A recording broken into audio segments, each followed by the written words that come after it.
মে মাসেই দেশে ফিরতে পারেন শেখ হাসিনা। একটি ভবিষ্যৎবাণী ঘিরে আবারও শুরু হয়েছে তুমুল আলোচনা।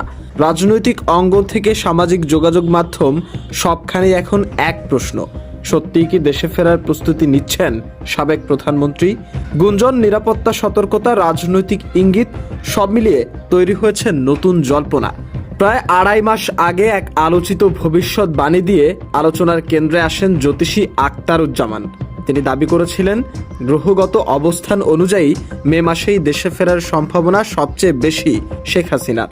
এই ভবিষ্যৎবাণী সত্য হবে কিনা তা সময়ই বলে দেবে। তবে সাম্প্রতিক ঘটনা প্রবাহ নতুন করে সেই আলোচনাকে উস্কে দিয়েছে। সম্প্রতি দেশের গুরুত্বপূর্ণ স্থাপনাগুলোতে সম্ভাব্য হামলার আশঙ্কায় সতর্কতা জারি করেছে গোয়েন্দা সংস্থাগুলো। এর পরপরই দেশের সব বিমানবন্দরে নিরাপত্তা ব্যবস্থা জোরদার করা হয়েছে। বিশেষ করে হজরত শাহজালাল আন্তর্জাতিক বিমানবন্দরে গুরুত্বপূর্ণ স্থাপনাগুলোতে বাড়ানো হয়েছে নজরদারি।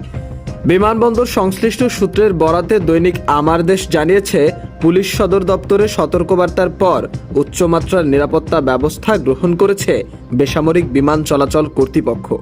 আইনশৃঙ্খলা বাহিনীর বিভিন্ন ইউনিটকে বিশেষ সতর্কতায় রাখা হয়েছে।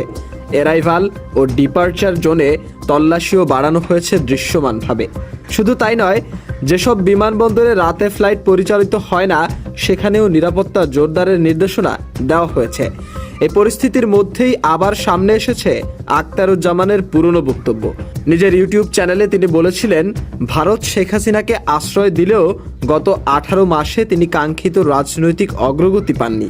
তার দাবি, মে মাসে দেশে না ফিরলে বড় রাজনৈতিক ভুল করবেন শেখ হাসিনা। কারণ তার ভাষায়, এ সময় দেশে ফিরলে আইনি সহায়তা পাওয়ার সম্ভাবনা বেশি। একই ধরনের ইঙ্গিত দিয়েছেন রাজনৈতিক বিশ্লেষক গোলাম মাওলা রনি। নিজের বক্তব্যে তিনি দাবি করেন, শেখ হাসিনার দেশে ফেরার প্রক্রিয়া ধীরে ধীরে এগোচ্ছে। রনির মতে, ফেরার পর তিনি আত্মসমর্পণও করতে পারেন, যদিও পুরো প্রক্রিয়া তার ব্যক্তিগত সিদ্ধান্তের বাইরে, বৃহত্তর রাজনৈতিক সমঝোতার উপর নির্ভর করছে। কিন্তু তিনি আরও দাবি করেন, পরিকল্পনার অংশ হিসেবেই আওয়ামী লীগের একাধিক নেতা আদালতে আত্মসমর্পণ করছেন এবং জামিন পাচ্ছেন। এর ফলে দলটি নতুন করে মিডিয়া ও রাজনৈতিক স্পেস পাবে।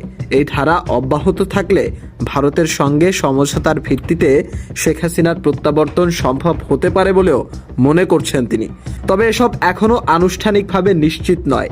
তবুও রাজনৈতিক বিশ্লেষকদের মতে, যদি শেখ হাসিনা সত্যি দেশে ফেরেন তাহলে বাংলাদেশের রাজনীতির পুরো সমীকরণই বদলে যেতে পারে। এখন প্রশ্ন একটাই, মে মাস কি সত্যি বাংলাদেশের রাজনীতিতে নতুন এক মোড় নিয়ে আসছে, নাকি সবই থেকে যাবে গুঞ্জন আর জল্পনার মধ্যেই? মাশরাফি, আজকের নিশানা।